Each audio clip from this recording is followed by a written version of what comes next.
Dorian Cole was 44 years old and worked as a facilities contractor in Charleston, South Carolina. Most people believed his elegant wife Vanessa had always been the real brain behind their wealth, while Dorian was just a quiet man lucky enough to marry well. His faded Ford pickup worn work boots and dented coffee thermos only reinforced the illusion. What nobody knew was that Dorian had spent 20 years preparing for disasters before they ever arrived. Then the teller at Atlantic Harbor Bank slid a stack of transfer records across the desk, and his fingertips went cold as he saw that every dollar of his $20 million account had vanished. If you're watching from somewhere around the world, leave a comment with your country and your local time. I always enjoy seeing where everyone is listening from. And if you love slow-burning stories filled with hidden truths, impossible betrayals, and satisfying justice, don't forget to subscribe. Tomorrow's story might surprise you even more. The air inside Atlantic Harbor Bank felt unusually cold, not because the air conditioning was too strong, but because silence had settled over the executive office like heavy fog. Outside the floor-to-ceiling windows, Charleston Harbor shimmered beneath the afternoon sun, while tourists wandered along the waterfront, carrying shopping bags and iced coffee. Inside, nothing moved except the slow hum of the printer behind Linda Carson's desk. Dorian Cole sat quietly in the leather chair without crossing his arms or tapping his fingers. His expression never changed. Linda Carson, senior branch manager for nearly 20 years, had dealt with angry clients before. She had seen millionaires scream at employees over wire delays and businessmen threaten lawsuits over misplaced paperwork. Dorian did none of those things. That somehow made him more unsettling. She placed another stack of papers onto the polished oak desk. "I've printed every transfer from the last 90 days. Dorian nodded once. "Thank you." His voice barely rose above a whisper. He began turning the pages one by one. Every movement was slow, measured, methodical. $20 million. The number appeared again and again in different pieces. 3 million, 5 million, 2.8 million, 4.2 million. Each transaction had traveled through different financial institutions before disappearing into limited liability companies with ordinary names. Seaside Investment Group, Magnolia Asset Holdings, Blue Pine Consulting. Companies that sounded respectable but meant nothing to him. Dorian kept reading. Linda watched him carefully. Most clients skipped over details, looking only for totals. Dorian studied routing numbers, transfer timestamps, authorization codes, even the spacing between signatures. His right thumb stopped against the edge of one page. The signature looked familiar, too familiar. He leaned closer. Every curve, every angle, every loop in the letters matched his own handwriting almost perfectly. Too perfectly. Real signatures changed. Pens slipped, hands hesitated. Ink pressure varied. This signature looked as if it had been copied by a machine. He reached for another transfer, then another. Every one looked identical. Linda cleared her throat. Our compliance department reviewed them when the requests arrived. Dorian finally looked up. They didn't question them. The documentation appeared complete. Appeared. She lowered her eyes. Yes. He looked back down at the papers. No anger, no panic, just observation. The room fell quiet again. Somewhere outside, a ferry horn echoed across the harbor. Dorian turned another page. Near the bottom sat a legal authorization reference filed by outside counsel. He read the line twice, then a third time. Hale Legal Group, Charleston, South Carolina. His fingers stopped moving. The narrator could almost hear old memories surfacing behind Dorian's calm expression. Spencer Hale, the polished attorney with television interviews, the charity dinners, the magazine covers, the man who specialized in trusts and high-value divorces. Vanessa had mentioned him once, only once. She said one of her friends recommended him for estate planning years ago. Dorian never thought about it again. Now, his name sat beside millions of missing dollars. Linda reached into another folder. There is something else. She slid over certified authorization copies. Each contained notarized declarations. Each carried Dorian's printed name. Each claimed he had voluntarily transferred marital assets. He examined the first notary seal, Savannah, the second, Hilton Head, the third, Charleston. 3 cities, 3 dates, 3 different witnesses. Impossible. He had been repairing HVAC systems at a manufacturing plant outside Columbia during one of those days. Payroll records would prove it. He remembered because temperatures had reached 102 degrees. His shirt had been soaked before lunch. He still had photographs from the job site. Someone had created an impossible timeline. Linda finally spoke again. Our fraud division normally investigates transactions this size. What happened? They received legal assurances from outside counsel. Who? She hesitated, then slowly opened another folder. Inside rested copies of law firm correspondence, heavy cream paper, embossed lettering, gold initials, Spencer Hale, attorney at law, estate planning, family wealth protection. Dorian stared for several seconds. Not surprise, recognition. Pieces were beginning to fit together. He remembered Vanessa staying late at charity committee meetings, weekend conferences in Savannah, unexpected business dinners, hotel invoices she explained away as networking events. Small things, forgettable things. By themselves, they meant nothing. Together, they formed a line. Linda folded her hands. I shouldn't say this officially. Dorian waited. She leaned forward. When the first transfer request arrived, I called the law office myself. And the attorney assured me everything had already been discussed between husband and wife. Dorian nodded. He sounded confident. Another pause. Linda's voice became quieter. I assumed you knew. Dorian looked back toward the harbor. The sunlight reflected off the water like broken glass. His breathing remained steady. Inside his chest, memories lined themselves into order.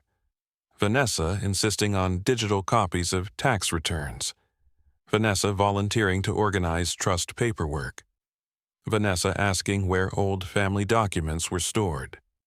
At the time, he thought she wanted to help. Now, every question felt rehearsed. Linda finally asked what everyone else would have asked first. What are you going to do? Dorian answered without hesitation. Nothing, she blinked. Nothing? I'll need certified copies of every document. We can prepare those.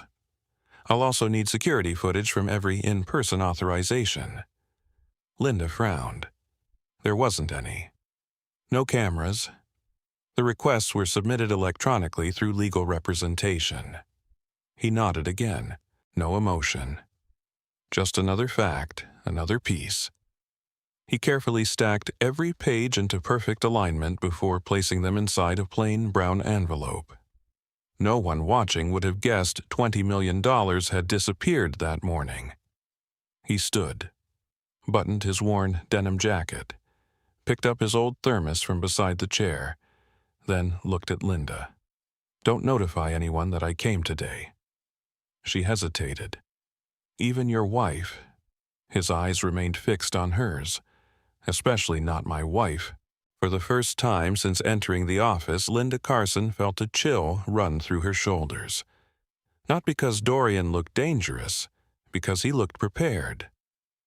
As he walked toward the elevator, the envelope rested quietly beneath his arm. The receptionist smiled politely. He smiled back. Outside, seagulls circled above the harbor while tourists laughed across the promenade. Life continued exactly as before, but somewhere inside Charleston, someone believed Dorian Cole had already lost everything. They had no idea he had just begun paying attention. Dorian Cole reached home just before sunset. The two-story brick house stood on a quiet street west of downtown Charleston, where old oak trees stretched across the sidewalks and Spanish moss drifted gently in the evening breeze. The neighborhood looked exactly as it always had. Children rode bicycles. A Labrador barked somewhere behind a white fence. A lawn sprinkler clicked rhythmically across a freshly cut yard. Nothing outside suggested that anything inside his life had just collapsed. He parked his faded blue Ford pickup beside Vanessa's silver Mercedes SUV and remained seated for several seconds. The brown envelope containing the bank records rested on the passenger seat. He didn't touch it. He simply watched the windows of the house. The kitchen lights glowed softly. Someone moved inside. Probably Vanessa preparing dinner. Or pretending to. The narrator could sense the strange calm surrounding Dorian's thoughts. Fear never arrived first. Neither did anger. His mind preferred patterns over emotion, facts over assumptions, evidence over accusations. That habit had helped him build a transportation company from one truck into a regional logistics business before selling it years earlier. Now, the same habit kept him from making the mistake his enemies were likely expecting. He picked up the envelope and stepped out. The front door opened before he reached it. Vanessa smiled. "There you are." She walked toward him, carrying a wine glass. Her blonde hair fell perfectly over one shoulder, and the white silk blouse she wore looked newer than anything she had purchased recently. She kissed his cheek. "You missed lunch again." "I was busy." "I figured." She laughed lightly. "I almost thought you forgot we had reservations tonight." Dorian smiled politely. "I didn't." He stepped inside. Everything looked normal. The marble kitchen island. The expensive artwork Vanessa insisted on buying. Fresh flowers. Candles already burning. Italian music playing quietly through ceiling speakers. The smell of rosemary chicken filled the air. She had prepared his favorite dinner, or perhaps she wanted him to think she had. He set his thermos on the counter. Vanessa walked toward the refrigerator. I picked up a bottle of Napa Cabernet. She smiled again. "We should celebrate." "What are we celebrating?" She hesitated, only for half a second. Then the smile returned. "Life." Dorian noticed the pause. It lasted less than a heartbeat. Most people would have missed it. He didn't. He also noticed something else. A diamond bracelet rested on her wrist, small, elegant, new. He had never seen it before. The stones reflected the kitchen lights every time she reached for something. He looked at it casually. "That's new." Vanessa glanced down. "Oh." "This, my book club, chipped in for my birthday." "My birthday was 4 months ago." She laughed again. "They were late." Dorian nodded once. Nothing else, no questions. She seemed relieved. Dinner passed quietly. Vanessa spoke about charity events, neighborhood gossip, and a new boutique opening downtown. Dorian listened, occasionally responding with a single sentence. His eyes wandered naturally around the room. Her phone lay beside her plate, face down. Vanessa had always left it unlocked around the house. Tonight, it remained upside down. Twice, it vibrated. Twice, she quickly slipped it into her lap before reading the screen. The third time, she stood. "I need more water." She walked toward the sink. The phone disappeared into her pocket. Dorian continued eating. Outside, cicadas began singing beneath the warm South Carolina night. The peaceful sound somehow made the silence between husband and wife feel even louder. Later, they moved into the living room. Vanessa opened her laptop. "I have committee work." Dorian nodded. He noticed something else. The password screen appeared. She typed quickly, shielding the keyboard with her hand. She had never done that before. After 10 years of marriage, neither of them hid passwords. At least they hadn't. She closed the computer after only 5 minutes. "I'm exhausted." She kissed his forehead. "I'm going upstairs." He watched her climb the staircase. Halfway up, she checked her phone again. The screen illuminated her face. She smiled. Not at him. At whoever had sent the message, the bedroom door closed softly. The house became quiet. Dorian remained downstairs. The old grandfather clock in the hallway struck 10, then 11. He waited another 20 minutes. Finally, he stood. Without making noise, he walked into the study at the back of the house. Few visitors ever entered this room. Shelves lined the walls. Old binders, tax files, insurance policies, family photographs, everything labeled, everything organized. Inside the closet sat a heavy steel safe hidden behind boxes of Christmas decorations.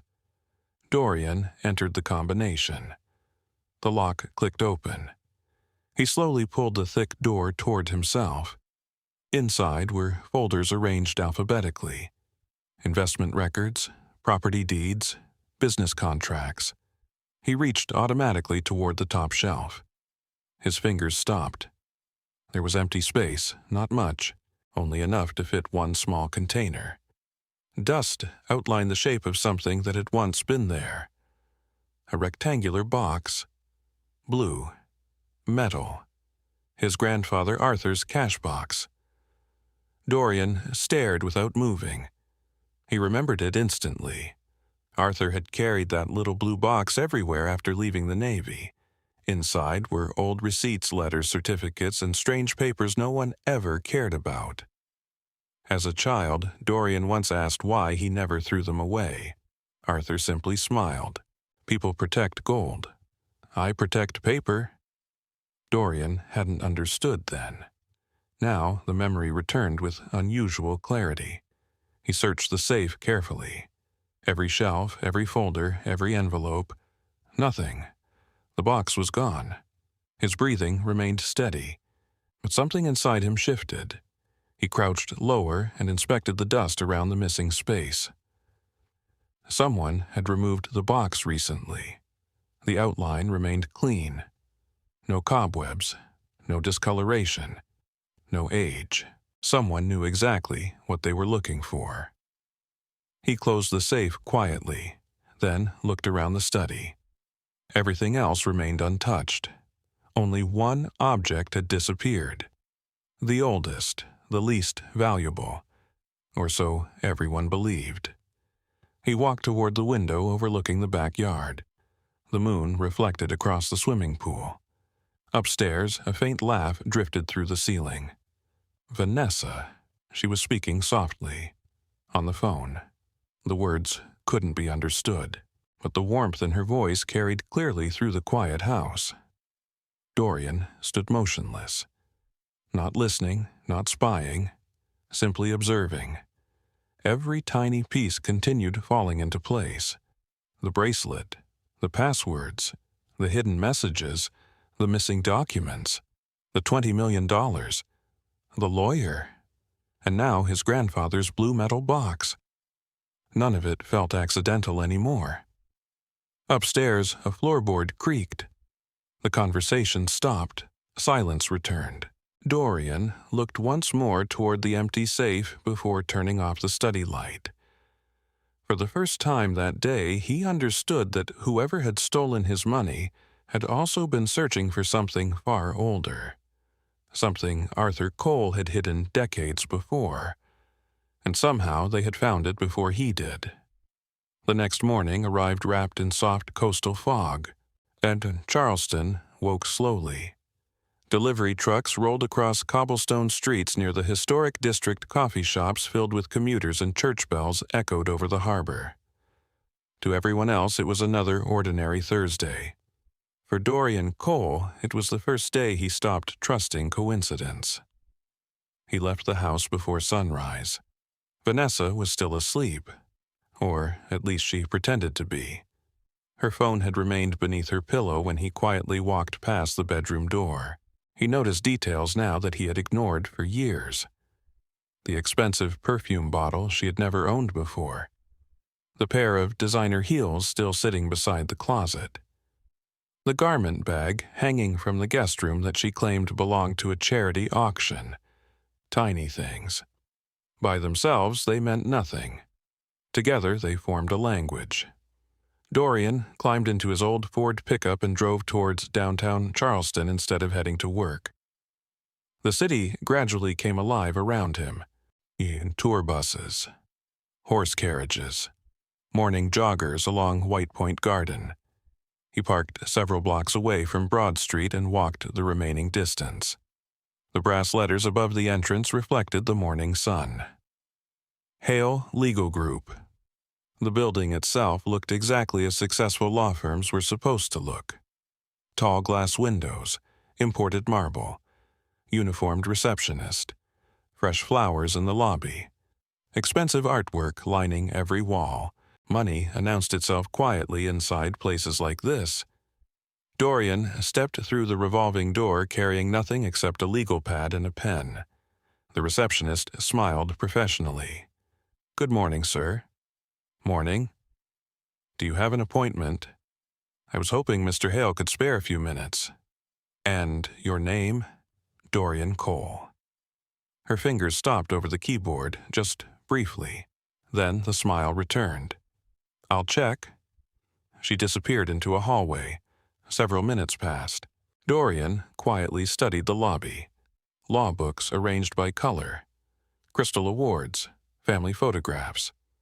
Magazine covers featuring Spencer Hale beside smiling clients. One article headline caught his attention. "Protecting Generational Wealth Through Smart Planning." The irony almost made him smile. The receptionist returned. "Mr. Hale has 10 minutes. Dorian nodded politely. She guided him down a quiet hallway into an office overlooking Charleston Harbor. Spencer Hale stood beside the windows. Tall, silver hair perfectly styled. Dark blue tailored suit, everything about him projected confidence. He turned with practiced warmth. "Dorian." They shook hands. Spencer's grip was firm, almost rehearsed. "It's been years." "It has." "Please." He motioned toward a leather chair. "What can I do for you?" Dorian sat comfortably. "I've been thinking about estate planning." Spencer smiled. "A wise decision." He returned behind his desk. Yellow legal pads already waited beside his laptop. "What prompted the interest?" "My grandfather." "I see." He believed preparation mattered. Spencer nodded. "I agree completely." His answers came too quickly, too smoothly. Years of courtroom practice had polished every sentence. Dorian watched him carefully. The narrator observed something strange. Dorian was not searching for lies. He was searching for habits. The way Spencer adjusted his watch before answering. The way he folded his hands whenever uncomfortable. The way his eyes drifted left when recalling details. Tiny patterns. Tiny weaknesses. Conversation drifted toward trusts and family assets. Spencer spoke confidently. "You'd be surprised how often spouses fight over inheritance." "I'm sure." "The legal system favors preparation." Dorian nodded. "It should." Spencer leaned back. "You've accumulated significant wealth over the years." "Enough. I've worked with many clients in your situation." He smiled. "Sometimes one spouse needs protection from the other." The sentence hung quietly in the room. Dorian simply looked at him. Spencer continued. "Financial abuse happens more than people realize." "Does it?" "Quite often." He reached for a folder. "If assets aren't structured properly, things become messy." Dorian glanced around the office. Bookshelves filled one wall. Framed photographs covered another. Charity galas, fundraisers, political dinners, corporate events. One photograph rested slightly apart from the others. the annual Charleston Children's Hospital Gala. Hundreds of guests filled the ballroom. Spencer stood near the center.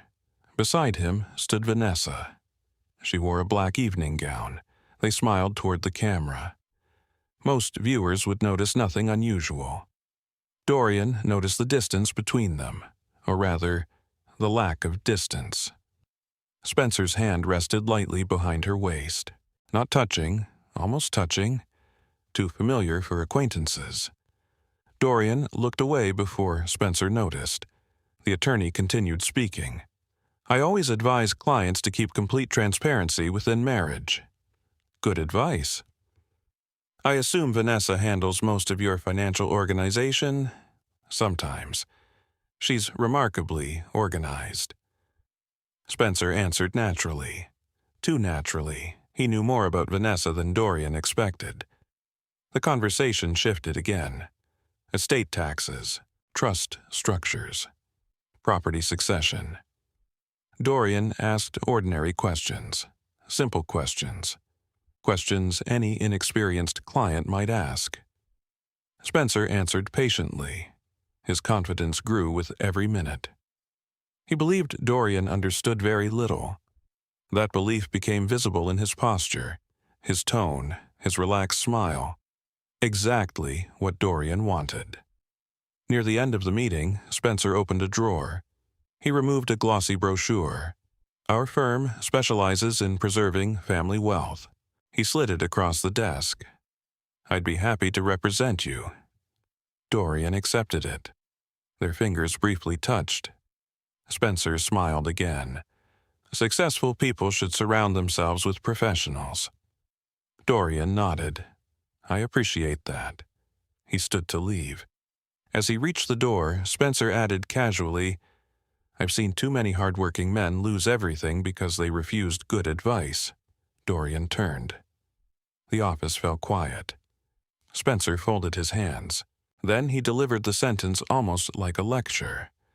"Some people simply aren't built to manage wealth." For several seconds, neither man moved. Outside the office windows, a cargo ship drifted slowly toward the harbor. Sunlight reflected across the water. Dorian looked directly into Spencer's eyes. His face remained calm. No anger, no humiliation, only observation. Then he smiled politely. "Thank you for your time." He walked out without another word. The receptionist wished him a pleasant day. He thanked her. The elevator carried him down to the lobby. Only after stepping onto the sidewalk did he remove the folded brochure from his jacket pocket. Inside rested Spencer's business card. Elegant, minimal, expensive. Dorian flipped it over. A handwritten number appeared on the back. Private mobile. Probably reserved for important clients. Or important relationships. He slipped it into his wallet. Across the street, construction crews hammered steel beams into a new hotel project. The sharp metallic echoes bounced between buildings. Dorian looked once more toward the glass tower behind him. Somewhere on the upper floor, Spencer Hale likely believed the meeting had gone exactly as planned. He believed Dorian was slow, trusting, simple, a blue-collar husband overwhelmed by legal language. He had no reason to think otherwise. That illusion had just become Dorian's greatest advantage. As he walked toward his truck, the morning fog finally disappeared beneath the South Carolina sun. But another kind of fog had only begun to lift, and somewhere beneath decades of forgotten paperwork and carefully hidden lies, the first outline of the truth was beginning to emerge. 3 days later, rain fell over Charleston. The clouds arrived before sunrise and turned the city gray, leaving puddles across the sidewalks and dripping moss hanging heavily from the old oak trees. Traffic crawled through downtown while windshield wipers beat steadily across thousands of cars. Inside the Cole residence, the atmosphere felt strangely calm. Vanessa stood in the kitchen wearing a cream-colored sweater and dark jeans, humming softly while preparing coffee. If someone had walked into the house that morning, They would have seen a successful couple beginning another ordinary day. Nothing more. Dorian entered wearing his old work jacket. His boots carried traces of mud from a maintenance project completed the previous evening. Vanessa smiled. "You look exhausted." "I am. You should take fewer jobs." "They keep me busy." She handed him a mug. He thanked her. Neither mentioned the missing money. Neither mentioned Spencer Hale. The silence between them had become almost mechanical. After breakfast, Vanessa checked the time twice before picking up her handbag. "I have lunch with the foundation board." Dorian nodded. "What time?" "Probably 1. She leaned forward and kissed his cheek. "I'll see you tonight." Then she disappeared through the front door.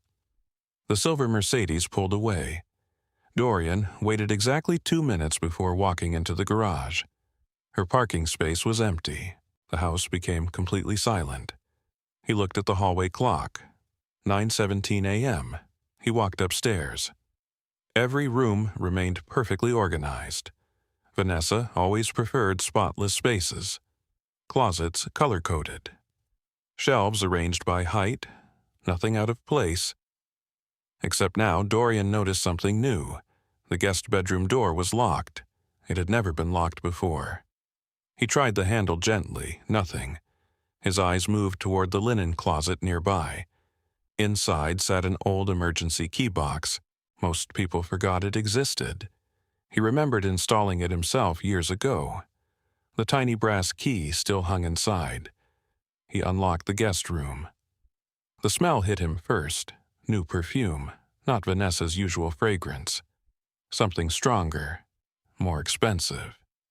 The room itself looked untouched, bed made, curtains closed, nothing suspicious, until he opened the closet.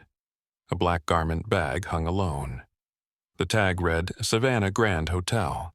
He stared for several seconds. Savannah, the same city printed on one of the fraudulent bank authorizations. He unzipped the bag.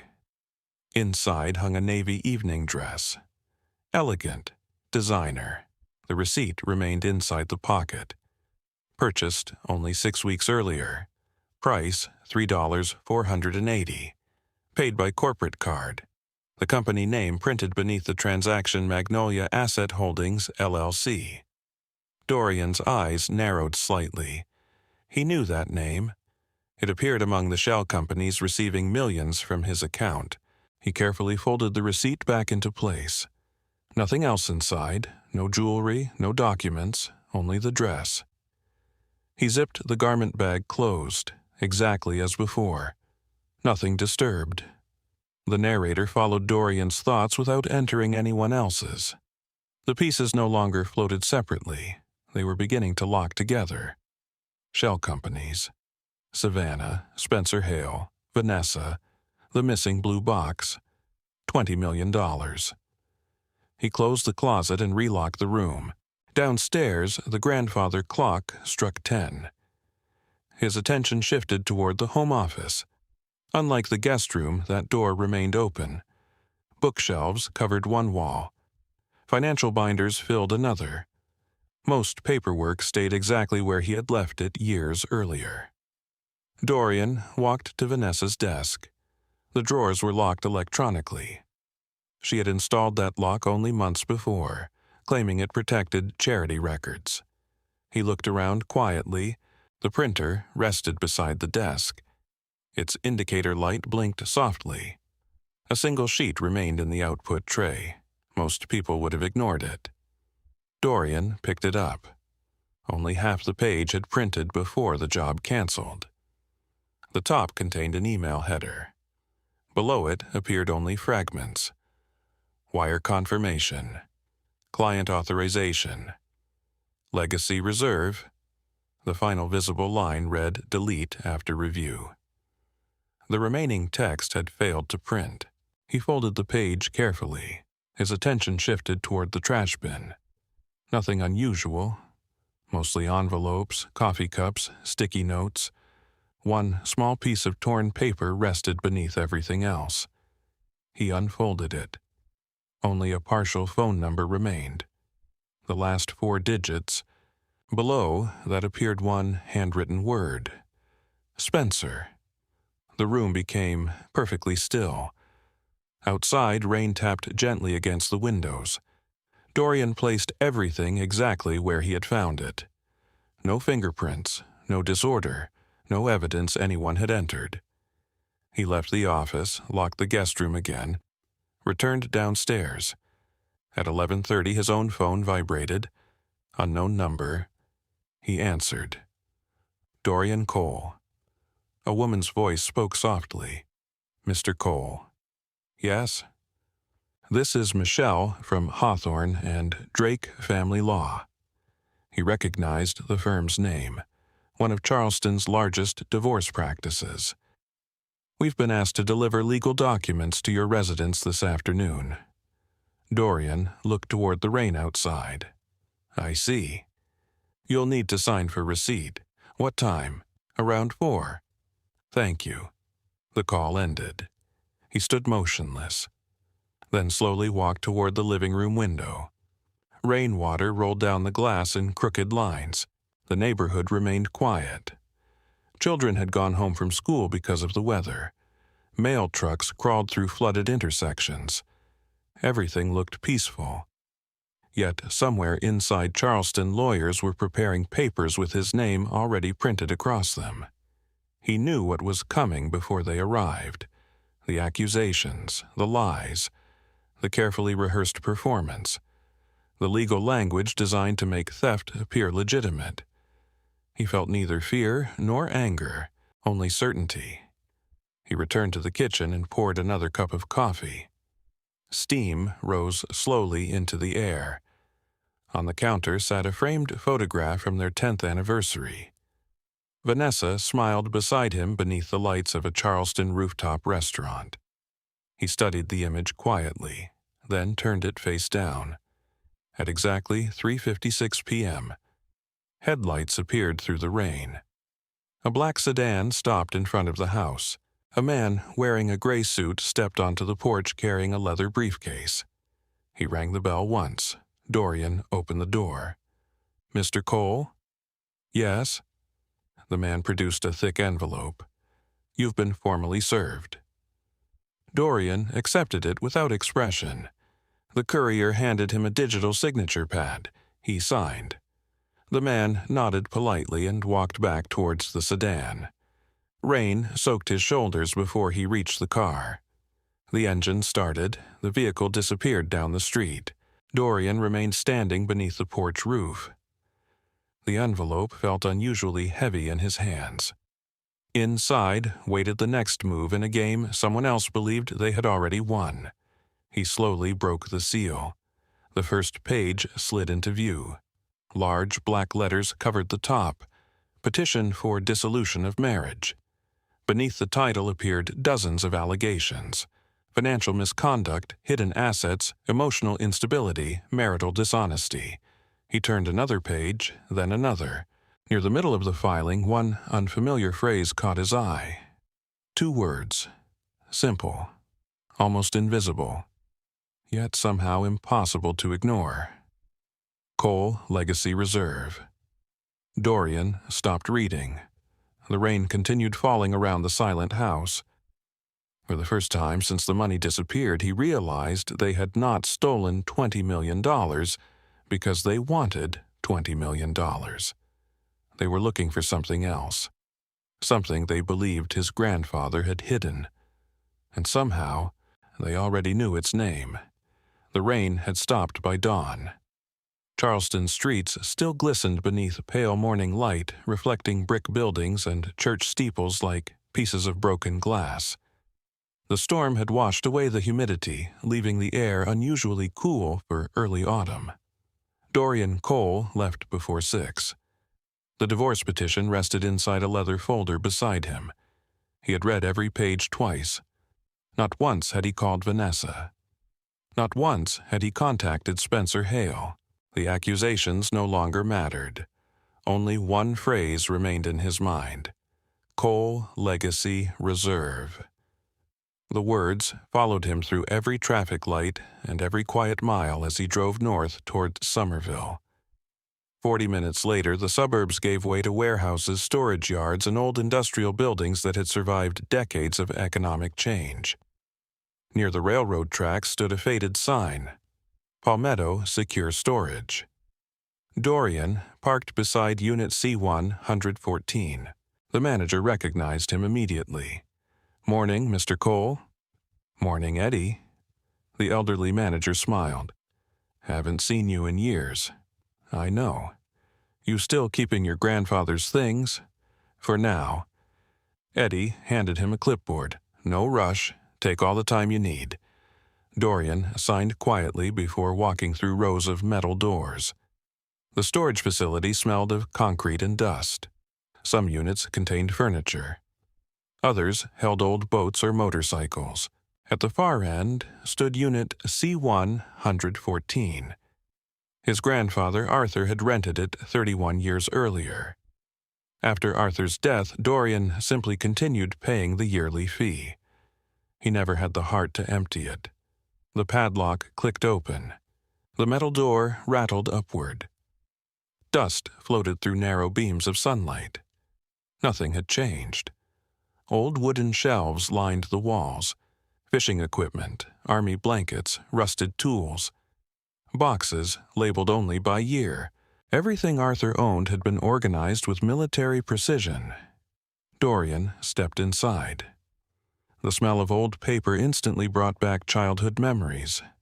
Saturday mornings spent handing wrenches to his grandfather, listening to stories about aircraft engines and long nights aboard Navy destroyers. Arthur rarely spoke about money. When he did, he always used strange expressions. Cash disappears. Paper survives. As a boy, Dorian thought he meant books. Now he wondered if Arthur meant something entirely different. He began opening boxes carefully. Old tax returns, canceled checks, property surveys, repair invoices, everything neatly bundled with a faded string. Hours passed. The morning sunlight shifted across the floor. Outside, trains rolled past every half hour. By noon, the storage unit looked completely different. Boxes covered the floor. Folders surrounded him. Still, nothing explained the legacy reserve. He sat quietly for several minutes. His eyes drifted toward Arthur's old steel toolbox. Blue paint chipped around the edges. The same toolbox Arthur carried everywhere during retirement. Inside remained ordinary items: socket wrenches, tape measures, nails, screwdrivers. Nothing valuable. Dorian almost closed it. Then something caught his attention. The bottom seemed unusually thick. He pressed gently. The metal shifted. A false panel. Arthur had built a hidden compartment. Dorian removed it carefully. Inside rested 3 items: a faded envelope, a folded map, and a yellow deposit slip. His pulse remained steady, but his fingers slowed. He unfolded the slip. The date read October 18, 1990. Institution Palmetto Federal Savings Bank. Account type Private Trust Deposit. Account holder Arthur Benjamin Cole. Below that appeared one handwritten note: "Never close, never combine." Dorian stared quietly. Palmetto Federal, the bank no longer existed. It had merged decades ago. Yet Arthur specifically instructed that the account remain untouched. He opened the envelope. Inside lay handwritten letters, most addressed to no one. Some contained investment notes. Others described land purchases, railroad easements, energy rights, mineral surveys. Arthur had apparently spent years buying forgotten pieces of rural property across South Carolina and Georgia. Many purchases cost only hundreds of dollars. At the time, they seemed worthless. Today, Dorian had no idea. Beneath the letters rested another folded sheet. Only one sentence had been written across it: "The patient man arrives after everyone else leaves." Arthur's handwriting remained unmistakable. Dorian smiled slightly. His grandfather never wasted words. The folded map proved even stranger. Dozens of tiny counties had been circled in red pencil. Each included handwritten numbers, parcel IDs, tax references, banknotes. The map looked less like property records and more like a treasure hunt only Arthur could understand. For another hour, Dorian sorted every document carefully. Then he noticed one repair manual lying beneath the toolbox. An old General Motors service manual from 1978. The cover looked ordinary, but the pages bulged slightly. Something had been taped inside. He opened the center carefully. A small brass key dropped onto the concrete floor. It landed with a sharp metallic click. Tiny, heavy, old. A faded paper tag remained attached by string. 3 words had been written in blue ink. Box 214B. Nothing else. No bank name, no address, no explanation. Dorian turned the key over in his hand. The brass had darkened with age, years of waiting, years of silence. Arthur had hidden it where almost no one would think to look. The narrator lingered inside Dorian's quiet observations. He remembered Vanessa asking unusual questions months earlier.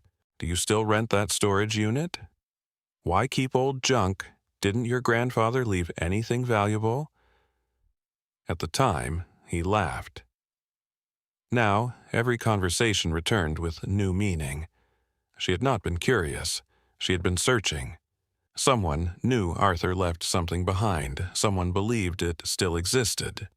The missing blue cash box, the divorce filing, the legacy reserve, the shell companies, the lawyer, the transfers, the trust. Everything pointed backward instead of forward. Toward 1990, toward Arthur, toward a bank that had disappeared long before smartphones and online banking existed.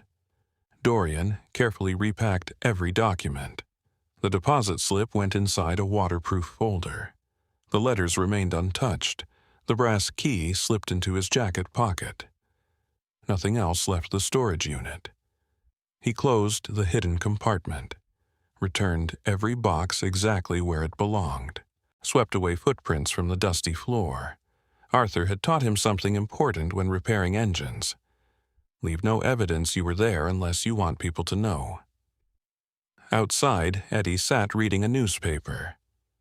"Find what you needed." Dorian nodded. "I think so." The old manager smiled. "Your grandfather always said one day you'd come looking."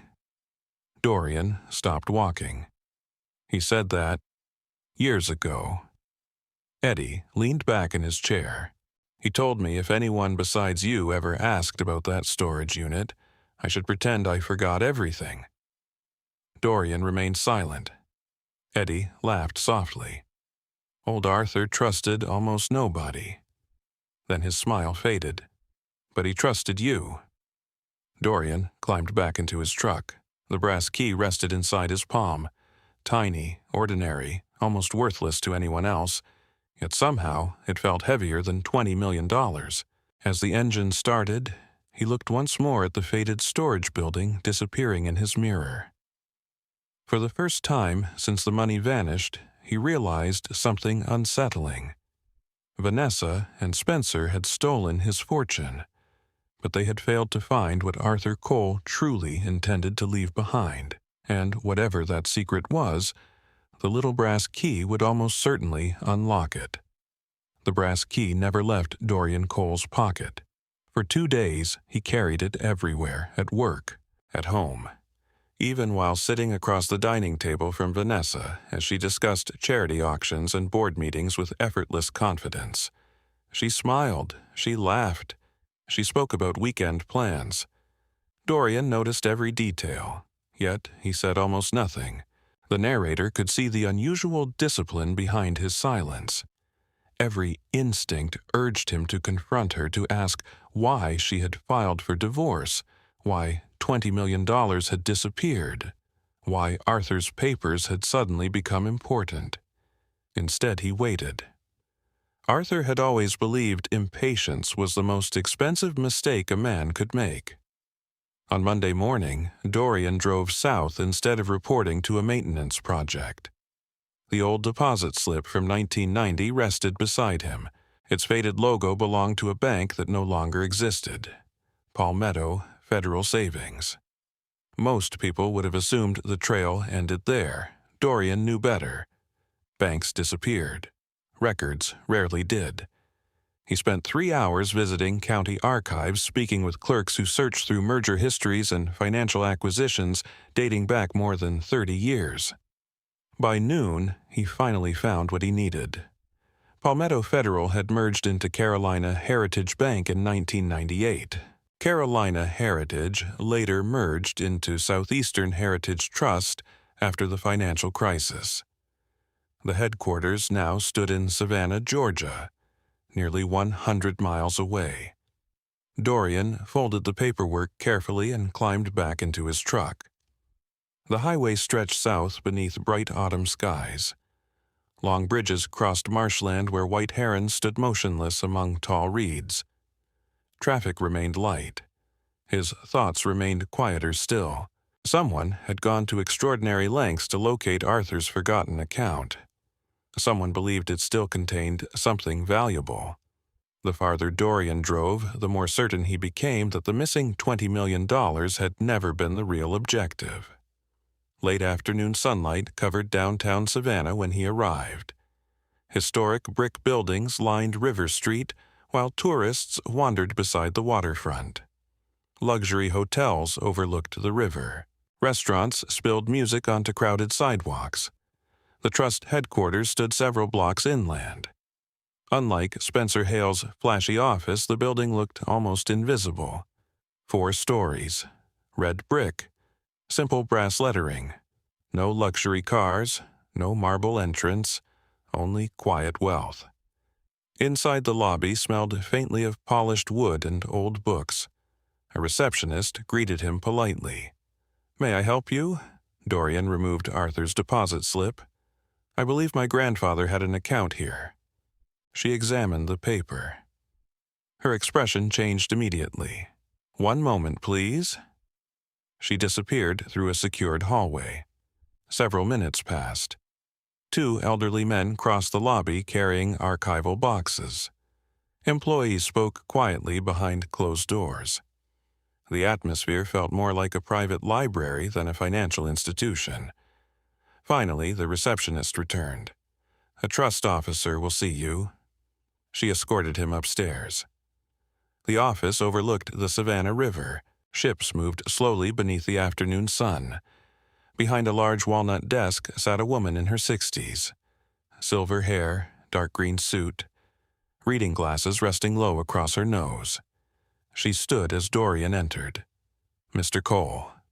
Dorian. "I'm Margaret Sutton." They shook hands. Her grip felt firm. Professional, measured. She motioned toward a chair. "I've reviewed the document you brought." Dorian sat quietly.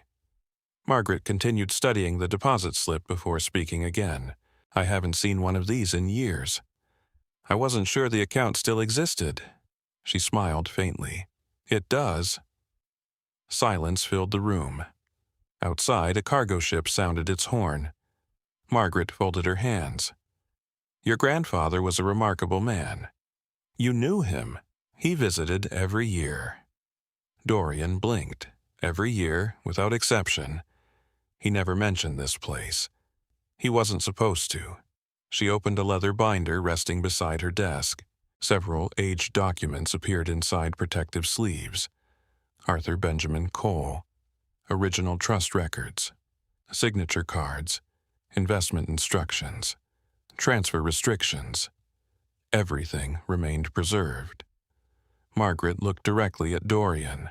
"I'll need identification." He handed over his driver's license. She compared photographs carefully, then entered information into her computer. Minutes passed. Finally, she nodded. "Identity confirmed." She opened another folder. Its cover carried unfamiliar words. "Cole Legacy Reserve." The same phrase printed inside Vanessa's divorce filing. The same phrase that had haunted Dorian for days. He remained silent. Margaret noticed. You've heard the name before. Recently. She studied him. Then quietly asked, Has someone been looking for this account? Dorian answered honestly. I believe so. Margaret removed her glasses. Her expression became noticeably more serious. She pressed a small button beneath her desk. The office door locked automatically. Blinds lowered over the windows. The room suddenly felt isolated from the outside world. Dorian watched calmly. Margaret leaned forward. What I'm about to tell you remains confidential under federal trust law. He nodded. She slid one document across the desk. The paper listed account activity, no withdrawals, no distributions, no closures. Only one recent event appeared. Information request received. Date 7 weeks earlier, submitted by Hale Legal Group. Dorian stared at the page. The silence between them deepened. Margaret continued. They requested authority to review marital trust interests. Did you allow it? No. They provided marriage documentation. It wasn't sufficient. She paused. Your wife personally signed several accompanying declarations. Dorian's eyes remained fixed on the paper. Margaret continued carefully. We rejected the request. Why? Because Vanessa Cole possesses no legal authority over this trust. Another pause. Then she added something even stranger. In fact, she opened one final folder. Inside rested Arthur's original handwritten instructions from 1990. Typed beneath his signature appeared a single legal provision. Access restricted exclusively to verified blood descendants of Arthur Benjamin Cole. No spouses, no attorneys, no proxies, no marital claims, no exceptions. Margaret looked towards Dorian. Mr. Cole. The account your grandfather established was designed specifically to prevent exactly this situation. The room fell silent once again. Outside, evening sunlight reflected across the Savannah River. Dorian slowly reached into his jacket pocket and touched the small brass key. For the first time since everything began, he understood why Arthur had hidden it so carefully, and why someone else had spent millions trying to find it first. The office remained locked. Even after Margaret Sutton finished speaking, neither of them moved. Outside the window, twilight settled over Savannah Harbor. The river glowed beneath rows of old warehouses converted into restaurants and hotels, while tugboats pushed cargo ships slowly toward the Atlantic. Inside the trust office, only the quiet ticking of an antique wall clock broke the silence. Dorian looked once more at Arthur Cole's original trust agreement. The pages had yellowed with age. The ink had faded. Yet every signature remained perfectly clear. Arthur Benjamin Cole. October 18, 1990. Witnessed, notarized, recorded. Margaret carefully returned the documents to their protective sleeves before folding her hands. Your grandfather planned this for decades. Dorian remained silent. Margaret continued. He believed fortunes rarely disappear because of bad investments. She paused. They disappear because people trust the wrong person. The sentence lingered in the room. It sounded less like legal advice and more like something Arthur himself would have said. Margaret reached for another archive box. Unlike the first, this one carried a red security seal across its lid. She unlocked it with a small silver key. Inside rested dozens of sealed envelopes arranged by year. Every few years, Arthur had apparently mailed additional instructions to the trust office. Margaret selected one dated 1998. She opened it carefully. Inside rested a typed letter signed by Arthur, only a few paragraphs long. Dorian read quietly.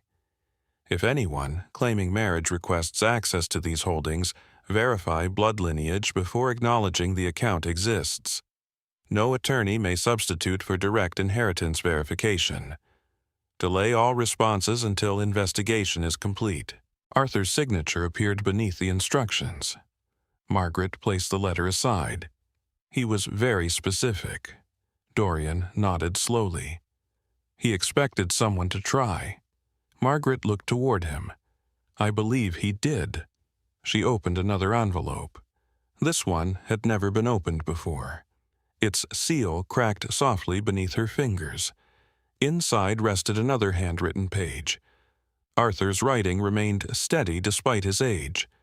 Trust is earned slowly. Greed arrives quickly. If this page is ever opened because someone seeks my reserve account through marriage or litigation, assume deception until proven otherwise. Dorian looked away. His grandfather had written those words more than 30 years earlier, long before Vanessa entered his life, long before Spencer Hale built his reputation. Yet somehow, Arthur had anticipated exactly what would happen. Margaret stood and walked toward a locked filing cabinet against the far wall. She entered a security code. Another drawer slid open. Inside rested a modern file. Unlike the old documents, this one contained recent correspondence. She carried it back to the desk. Mr. Cole, I'm going to show you something few beneficiaries ever see. She opened the file. Several printed emails appeared. Formal, professional. Every one originated from Hale Legal Group. The earliest message requested verification of marital trust interests. The second demanded disclosure under family property law. The third threatened legal action if information remained withheld. Margaret looked almost amused. They assumed intimidation would work. It didn't. No. She removed another page. This one carried handwritten notes from the trust's legal department. Possible fraud attempt. Do not disclose holdings. Notify internal compliance. Preserve correspondence. Dorian studied each line carefully. Nothing about Spencer's requests appeared accidental. Months before the divorce filing, months before the missing money, someone had already begun searching for Arthur's reserve. Margaret slid another document toward him. Unlike the others, this one listed estimated trust holdings. The first page contained property interests. The second listed energy leases. The third contained stock positions dating back decades. Arthur had quietly purchased shares in regional utility companies during the early 1990s. Most investors ignored them. The trust never sold. The companies merged, expanded, split, merged again. The value multiplied quietly over 30 years. Dorian looked across several columns of updated market valuations. The numbers continued growing. Land, timber rights, rail easements, dividend reinvestments, oil pipeline easements. Everything Arthur bought had appreciated beyond imagination. Margaret closed the folder before Dorian reached the final page. I'm not authorized to discuss exact totals yet. I understand. But I can tell you this. She leaned slightly forward. The $20 million removed from your personal accounts, she stopped briefly, is only a fraction of what your grandfather protected. The room felt suddenly smaller. Outside, evening lights reflected across the river. Tourists laughed somewhere below. Music drifted upward from a rooftop restaurant. Inside, Dorian remained perfectly still. The narrator stayed close to his quiet observations. His breathing never changed. His heartbeat never hurried. But memories returned one after another. Vanessa asking strange questions about Arthur. Vanessa volunteering to organize old family records. Vanessa insisting they digitize inheritance documents. Vanessa encouraging him to throw away worthless junk. None of those conversations had been random. She had been searching. Searching for this. Margaret interrupted his thoughts. There is something else. She produced a thin folder marked Compliance Review. The report summarized recent events. Trust inquiry. Verification failure. Attorney correspondence. identity inconsistencies, potential forged declarations. Then came one sentence highlighted in yellow. Internal fraud monitoring initiated, Margaret explained quietly. Whenever someone attempts unauthorized access, our system automatically begins documenting every communication. Even unsuccessful requests, especially unsuccessful requests. She looked directly at Dorian. If fraud later occurs elsewhere, these records become evidence. Dorian understood immediately. Spencer and Vanessa believed the trust rejected them. They probably walked away. What they never realized was that every request, every signature, every statement had already been preserved. Margaret closed the folder. The investigation remains confidential. For now. She stood and walked toward the office window. The people who built old family trusts understood something modern investors often forget. She watched the river below. Money attracts greed, but patience attracts truth. Dorian slipped the brass key back into his pocket. Its edges pressed lightly against his hand. Arthur had hidden it, protected it, waited decades for the right person to find it. Perhaps the old mechanic had known that fortunes alone could never protect a family. Only preparation could. Margaret returned to her desk. There is one final item. She handed him a small envelope. No markings appeared outside. Inside rested a single business card. On the back, Arthur had written one sentence years ago. When the reserve is threatened, open box 214B. Nothing else. No address, no explanation. Only those 5 words. Dorian stared quietly at the card. The brass key suddenly felt much heavier. Somewhere, there was another box. Another secret.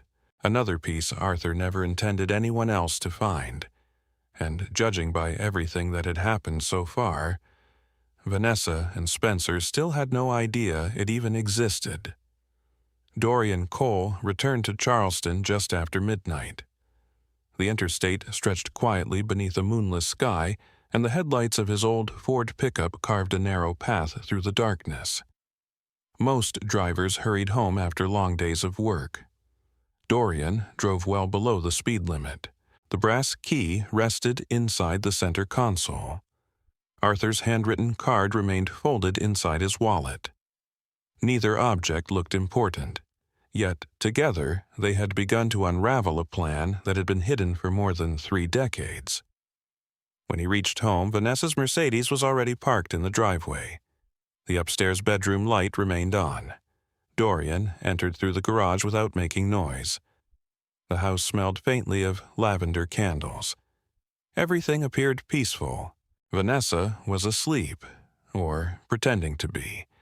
He did not check. Instead, he carried his leather folder into the study and locked the door behind him.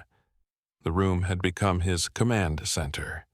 Stacks of bank statements covered the desk. Property records from Arthur's storage unit remained organized into neat piles. The divorce petition sat unopened beside the lamp. Dorian spread every document across the large oak surface. Routing numbers, wire transfers, trust correspondence, corporate registrations. For the first time since the money disappeared, he could finally see the outline of something larger. The $20 million had not vanished randomly. Someone had moved it with extraordinary planning. Someone with legal knowledge, someone familiar with financial structures. Someone who understood how to hide ownership behind layers of shell companies. The narrator lingered near Dorian's quiet concentration. He did not chase revenge. He chased sequence. Every fraud left footprints. The challenge was seeing them before they disappeared. He reached for his laptop. Within minutes, business registration databases filled the screen. Seaside Investment Group, Magnolia Asset Holdings, Blue Pine Consulting. The same companies listed inside Atlantic Harbor Bank records. Ownership information appeared limited. Registered agents, mailing addresses, corporate service providers. Nothing unusual at first. Then he noticed something. 3 companies shared identical filing dates, the same registered office, the same incorporation service in Wilmington, Delaware. Coincidence seemed unlikely. He printed every page. The printer hummed softly into the early morning hours. By sunrise, dozens of new folders surrounded him. Coffee had gone cold beside the keyboard. Still, he continued. Around 8 o'clock, his phone rang. The caller ID displayed an unfamiliar Columbia number. Dorian answered. "Hello?" A calm, female voice replied. "Mr. Cole." "Yes. My name is Olivia Bennett. I understand you're looking for someone experienced in forensic accounting." Dorian paused. "Margaret Sutton. She must have made the recommendation after he left Savannah." "I am," Olivia continued. "I worked financial fraud cases for the Treasury Department before entering private practice." "I've read about you." Margaret called. "Can we meet?" "I'll drive to Charleston." "No." Dorian looked toward the window. "I'll come to Columbia." The line grew quiet. Finally, Olivia agreed. "I'll reserve a conference room." The meeting lasted nearly 4 hours. Olivia Bennett turned out to be nothing like Dorian expected. She wore simple navy slacks and carried no expensive jewelry. Her office overlooked the Congaree River. Bookshelves filled every wall. Most titles focused on accounting law, forensic audits, and corporate investigations. No decorations, no photographs, only work. She listened without interruption while Dorian explained everything. The missing funds, the forged signatures, Spencer Hale, Arthur's trust, the legacy reserve. When he finished, Olivia remained silent for several moments. Then she reached for a yellow legal pad. "Let's forget emotions." Dorian nodded. "I already have." She smiled faintly. "Good." She began writing circles connected by lines. Personal accounts, corporate accounts, LLCs, trust inquiries, property purchases. The diagram grew larger. Eventually, it resembled a spider web. Olivia tapped one circle. Fraud usually follows convenience. She tapped another. But laundering follows necessity. Dorian studied the page. "What does that mean?" "If someone steals $20 million, hiding it becomes harder than stealing it." She pointed toward Magnolia Asset Holdings. "This company exists only on paper." Then Blue Pine Consulting. "So does this one." Then Seaside Investment Group. "And this one." She looked up. "They're not businesses. They're tunnels." Dorian understood immediately.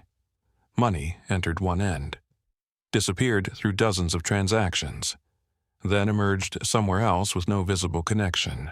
Olivia opened another file. "We'll need subpoena power eventually." "I know, but first we build evidence." She listed what they needed: corporate filings, tax records, travel expenses, hotel invoices, phone records, property ownership. Every transaction, every receipt, every transfer, no assumptions, only proof. Before leaving, Olivia handed him a thick binder. Inside rested blank evidence logs.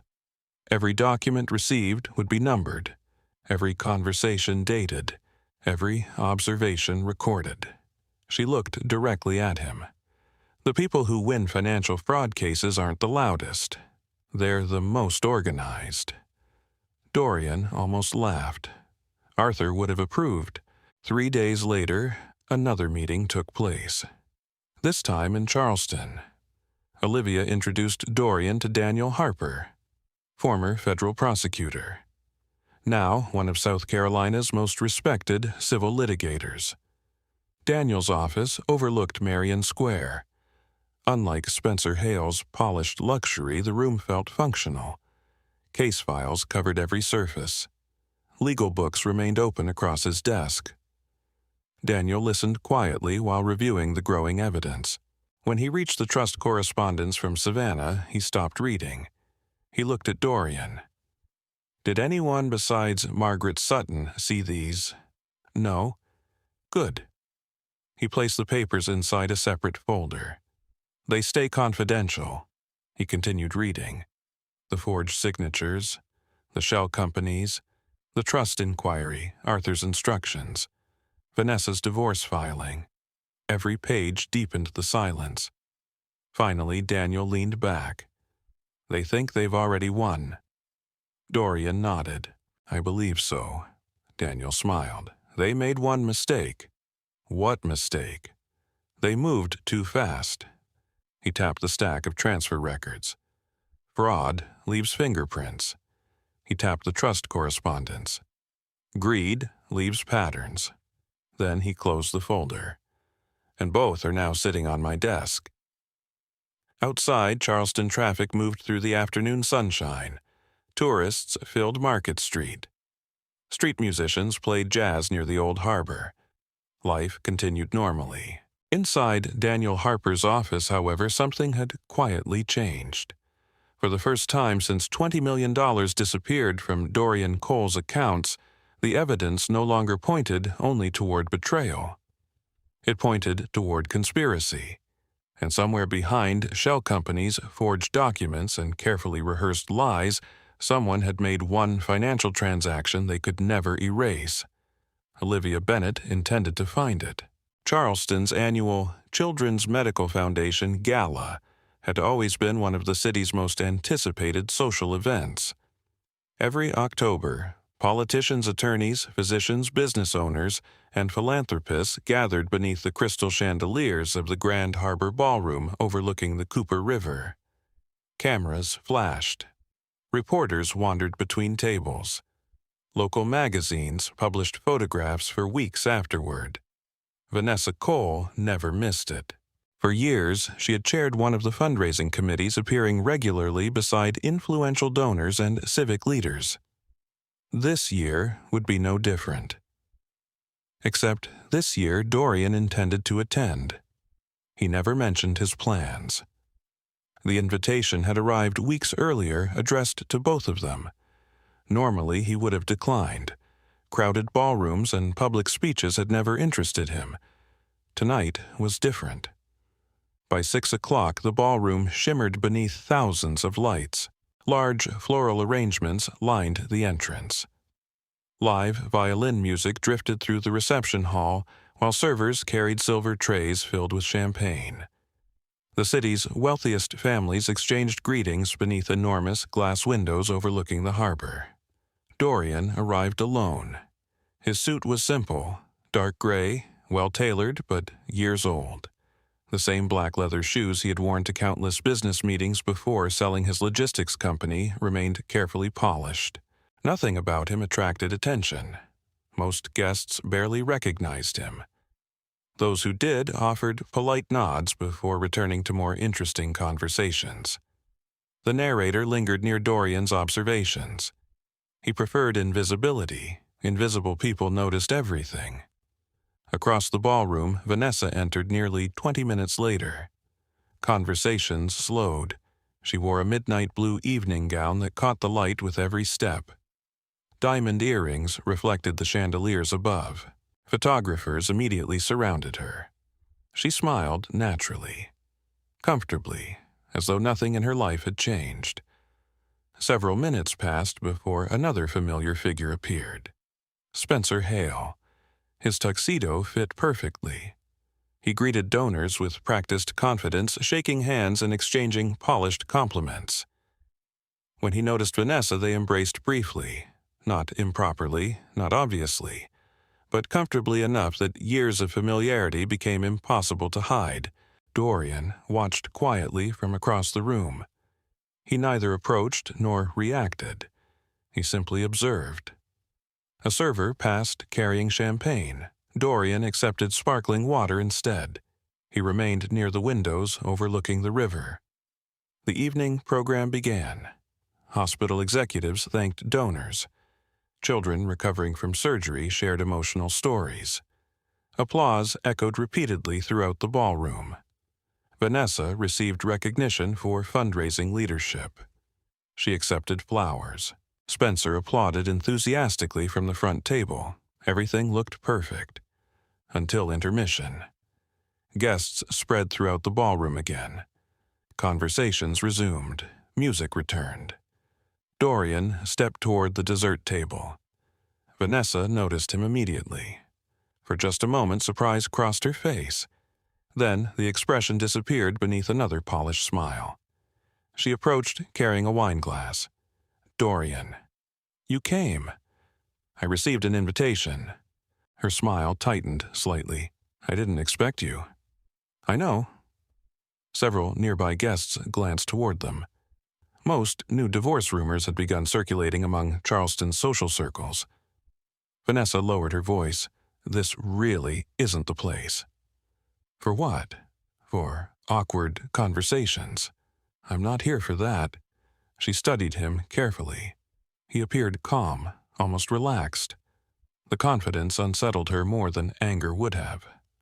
Several board members approached. One elderly donor greeted Vanessa warmly before turning towards Dorian. "It's good to see you." Dorian smiled politely. "You too." The man looked between husband and wife. "I hope everything is going well." Vanessa answered first. "We're managing." The conversation drifted elsewhere, but whispers had already begun. Across the ballroom, Spencer Hale noticed the exchange. He excused himself from another group and walked toward them. His smile remained flawless. "Dorian." "Spencer." They shook hands. The attorney's expression revealed nothing. Years inside courtrooms had taught him emotional discipline. Still, Dorian noticed something. Spencer's grip tightened slightly longer than necessary, almost territorial. Vanessa stood silently between them. Several reporters wandered nearby taking photographs. Everything remained polite, civilized, professional, exactly as appearances demanded. Spencer gestured toward the ballroom. "Quite a turnout." "It is. The foundation does wonderful work." "It does." Silence followed. The river shimmered outside. Music continued softly in the background. Finally, Spencer spoke again. "I understand you've retained legal counsel." "I have." "I hope things remain amicable." "So do I." Another pause. Nearby conversations slowly quieted as people sensed tension without understanding why. Spencer leaned slightly closer. His voice became almost private. "Divorces often become expensive." Dorian nodded. I've heard that. Sometimes settlements surprise people." "I imagine they do." Spencer smiled. "I'd encourage flexibility." Dorian looked directly at him. His expression never changed. Then he spoke softly enough that only Spencer and Vanessa could hear. "I hope you kept every receipt." For the first time all evening, Spencer Hale's smile disappeared. Only briefly. Less than 2 seconds. But long enough. His eyes narrowed. Then composure returned. "I'm not sure what you mean." "I think you do." Dorian stepped backward, picked up his glass of sparkling water, and walked away. No accusations, no threats, no scene, nothing dramatic. The ballroom quickly returned to normal conversation, yet Vanessa remained motionless. She watched Dorian cross toward the opposite side of the room. Something about him had changed.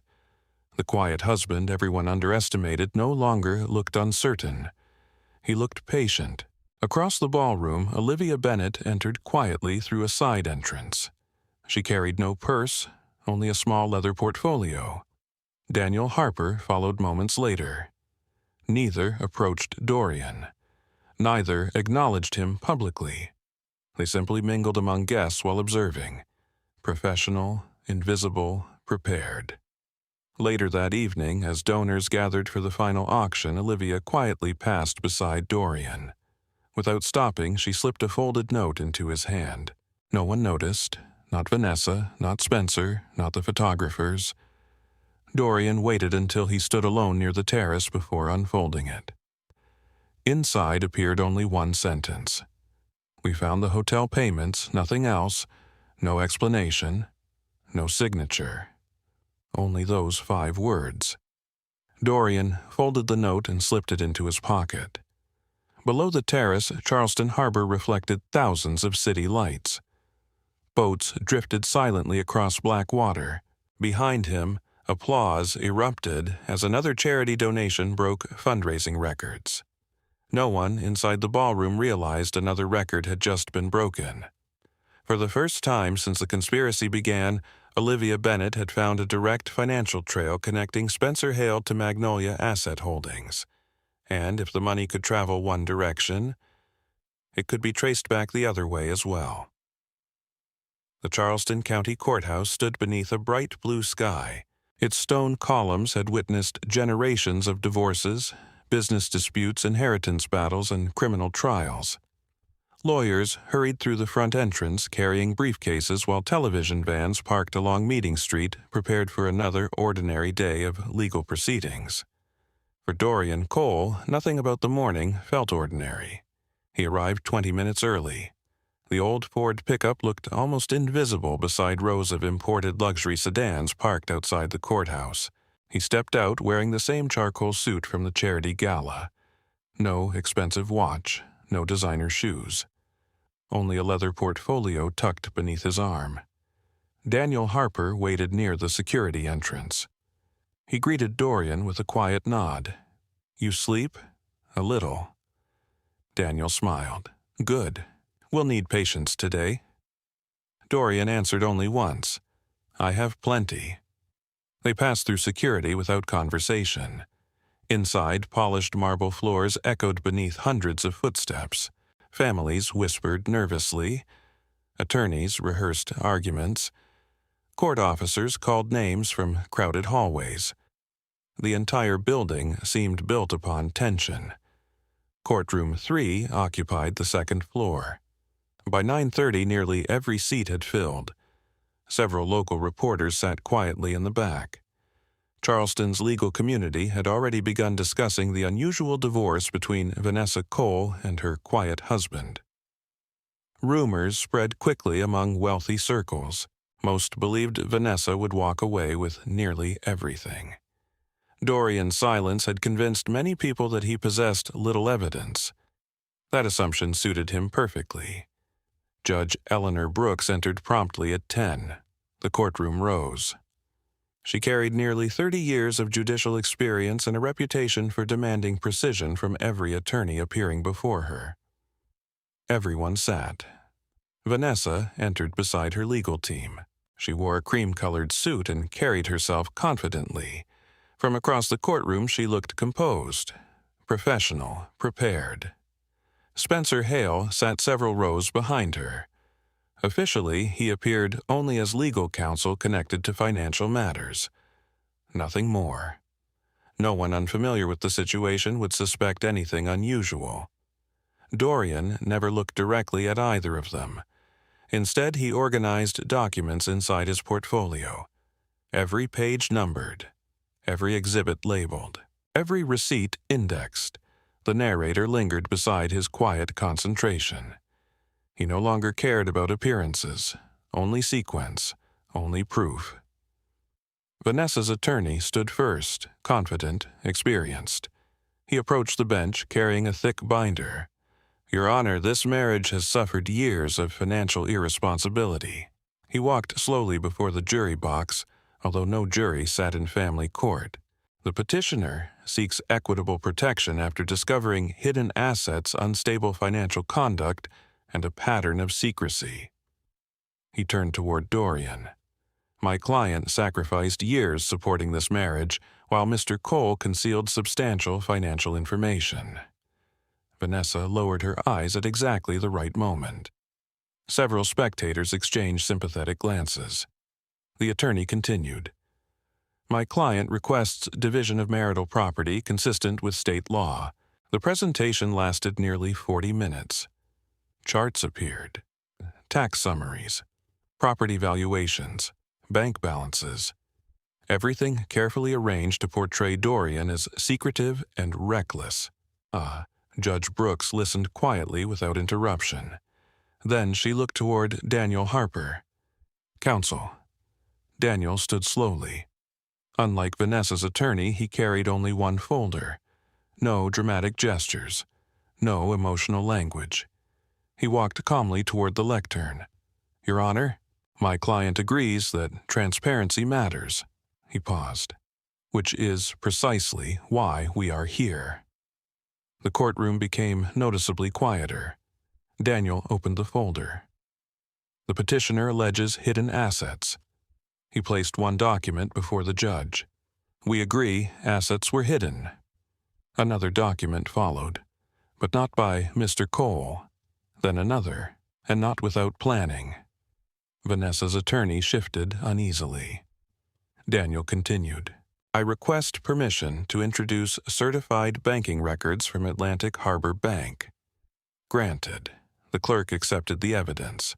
Large monitors inside the courtroom displayed scanned copies. Wire transfers appeared one after another. 3 million, 5 million, 4.2 million. Millions flowing through Magnolia Asset Holdings, Blue Pine Consulting, Seaside Investment Group. Judge Brooks studied every page carefully. Daniel spoke softly. Each transaction bears Mr. Cole's signature. He paused. Our forensic review reached an interesting conclusion. Olivia Bennett stood from the gallery and approached the witness stand. After taking the oath, she explained months of analysis. Ink pressure, digital overlays, electronic submission logs, signature replication. She displayed enlarged images on courtroom monitors. To an ordinary observer, every signature appeared genuine. Under forensic analysis, microscopic patterns repeated identically. Impossible for handwritten signatures. Olivia looked toward the judge. They were mechanically reproduced. Vanessa's attorney objected immediately. Speculation. Judge Brooks shook her head. Overruled, Olivia continued. We also traced transfer pathways through multiple shell companies. Another chart appeared. Money entered Magnolia Asset Holdings, then Blue Pine Consulting, then additional holding entities, finally disappearing into offshore custodial accounts. The courtroom remained silent. Daniel approached the witness stand. Did you discover any connection between these companies? I did. She produced incorporation records. Every corporation shared administrative services, the same mailing address, the same filing agent, the same accounting intermediary. Daniel nodded. And did your investigation discover any personal relationships connected to those entities? Olivia looked toward the judge, then answered carefully. Yes. Daniel displayed another exhibit. Hotel invoices from Savannah, luxury suites, private dining expenses, weekend reservations. The billing account listed Magnolia Asset Holdings. Guest names had been omitted, but security records obtained through subpoena included identification logs. The first entry, Vanessa Cole. The second, Spencer Hale. A murmur spread across the courtroom. Vanessa's attorney stood quickly. Objection. Judge Brooks looked toward him. On what grounds? Irrelevant. Daniel responded before the judge spoke. The payments originated from a shell company receiving my client's stolen funds. Silence followed. Judge Brooks nodded once. Overruled. Vanessa stared straight ahead. Her expression remained controlled. Only her fingers tightened around a pen resting on the table. Daniel returned to the lectern. I have one final exhibit. He removed a sealed envelope. The clerk opened it carefully.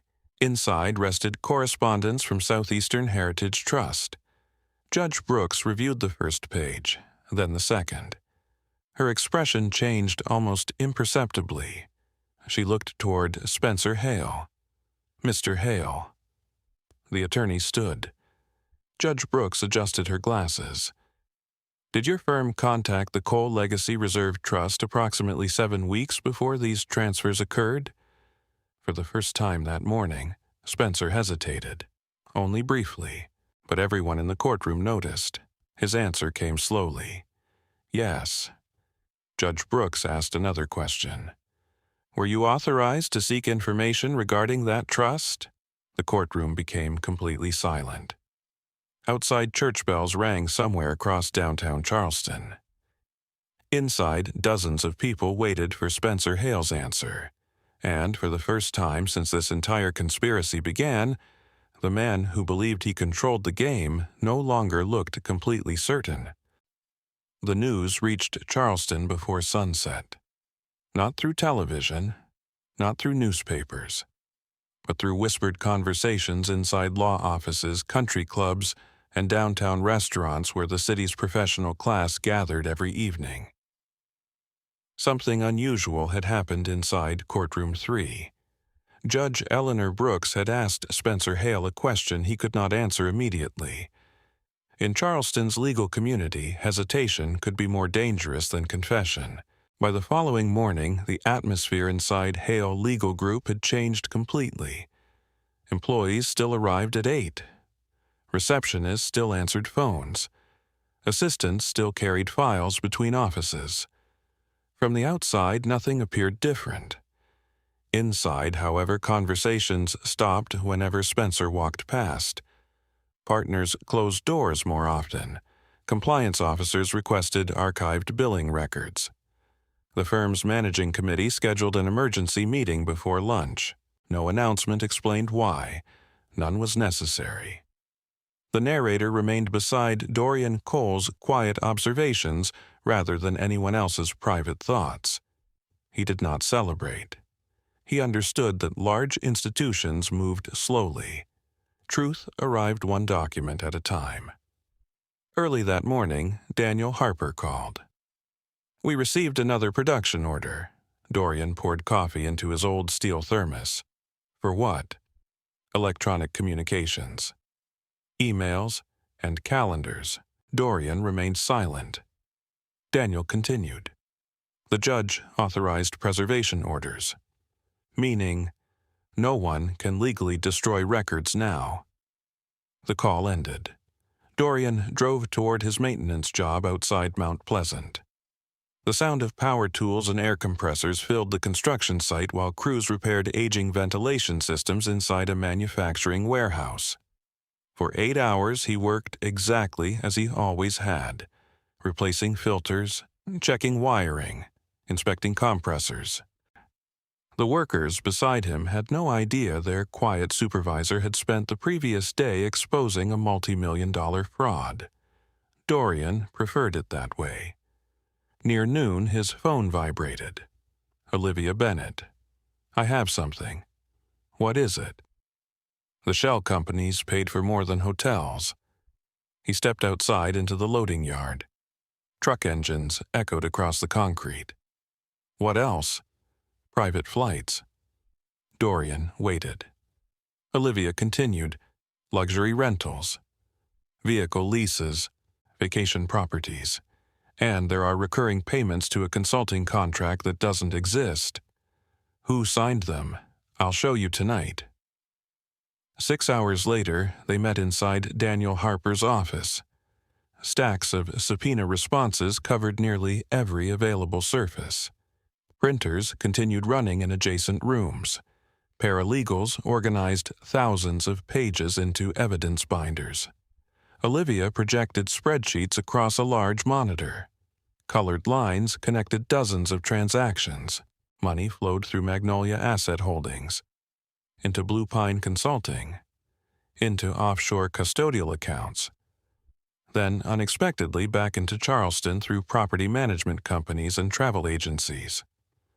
She enlarged one payment: weekend villa rental, Hilton Head Island; another private charter flight, Savannah; another luxury vehicle lease, Palm Beach. Every payment originated from money transferred out of Dorian's accounts. Daniel folded his arms. They spent stolen money. Olivia nodded. And they documented everything. Dorian looked quietly at the screen. Every receipt represented another piece of evidence. Every invoice weakened Spencer's position. Every electronic payment created another permanent record. Paper survived. Arthur had been right. Daniel walked toward the window overlooking Marion Square. The problem isn't proving fraud anymore. He turned. It's proving conspiracy. Olivia smiled faintly. I think we're getting close. She opened another folder. Calendar exports. Thousands of entries. Dinner meetings. Fundraisers. Business lunches. Travel schedules. At first glance, they appeared ordinary. Then Olivia highlighted recurring appointments. Every second Thursday, every month. Location Savannah, no client names, no event descriptions. Only one letter. S. She opened another calendar. This one belonged to Spencer Hale. The same dates appeared. This time marked V. Daniel looked towards Dorian. Neither man spoke. No words were necessary. The evidence no longer relied on assumptions. Patterns had become visible. Meanwhile, across Charleston, reporters gathered outside Hale Legal Group after anonymous sources confirmed the firm had received preservation notices connected to an ongoing civil dispute. Cameras pointed toward the entrance. Employees hurried inside, avoiding questions. No charges had been filed. No accusations announced publicly. Still, speculation spread. Inside downtown coffee shops, people whispered. Had Spencer mishandled trust documents? Had client funds disappeared? Was the investigation financial, professional, personal? No one knew. Silence filled the gaps. The following afternoon, another development occurred. Federal courier envelopes arrived at Hale Legal Group. Certified, recorded, signed. Daniel received confirmation before evening. They've issued subpoenas. Dorian looked up. Federal, yes. For banking communications. Olivia closed her laptop. They're moving faster than I expected. The room grew quiet. Outside, rain clouds rolled across Charleston Harbor once again. Streetlights reflected against wet pavement. Daniel finally broke the silence.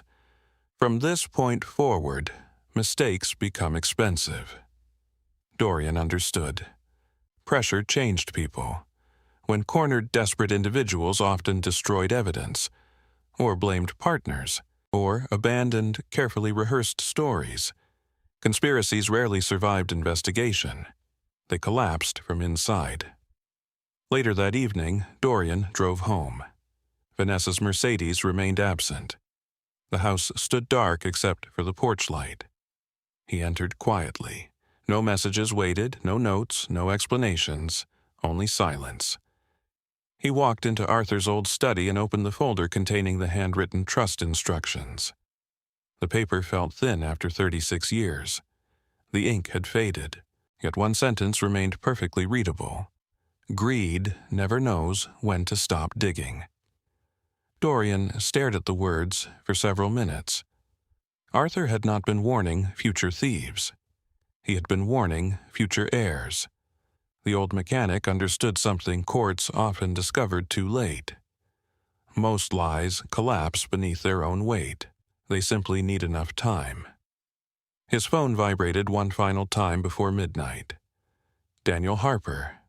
Only 4 words appeared on the screen. They're inside Hale's office. Nothing more, no explanation, no details. Dorian looked through the study window toward the quiet Charleston street.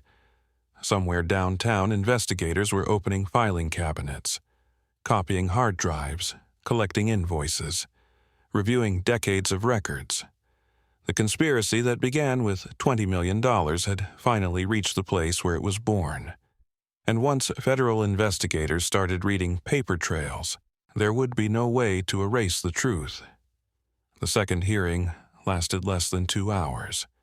It changed everything. By 8:30 that morning, Charleston County Courthouse stood surrounded by more reporters than usual. Satellite trucks lined the curb along Meeting Street while photographers waited beneath rows of oak trees for attorneys and clients to arrive. Rumors had spread faster than anyone expected. Federal preservation orders, suspicious wire transfers, trust inquiries, forgery allegations. No official investigation had been announced, yet everyone sensed the story had grown far beyond an ordinary divorce. Dorian Cole arrived alone. The same charcoal suit, the same worn leather portfolio. Nothing about his appearance suggested that generations of family wealth now stood behind him. He preferred it that way. Daniel Harper met him near the courtroom entrance. He carried 3 evidence binders.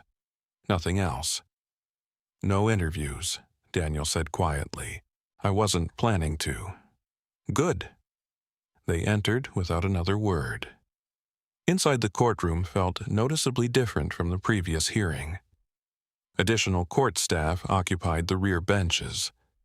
Financial investigators sat quietly near the clerk's office. Several attorneys from unrelated cases remained seated simply to observe. Judge Eleanor Brooks entered exactly on schedule. Everyone stood. The hearing began immediately. Vanessa sat beside her legal team. Her expression remained carefully composed, professional, controlled, but subtle changes had appeared. She glanced repeatedly toward the courtroom doors, toward the gallery, toward Spencer Hale, as if waiting for reassurance that never came. Spencer himself looked different. His tuxedos and gala smiles had disappeared. Today, he wore a conservative navy suit and carried several thick legal folders beneath one arm. The confidence remained. The certainty did not. The narrator stayed close to Dorian's quiet observations. He noticed Spencer speaking less than usual. He noticed assistants exchanging documents more frequently. He noticed 2 unfamiliar attorneys seated several rows behind the defense table. Corporate counsel. Damage control had already begun.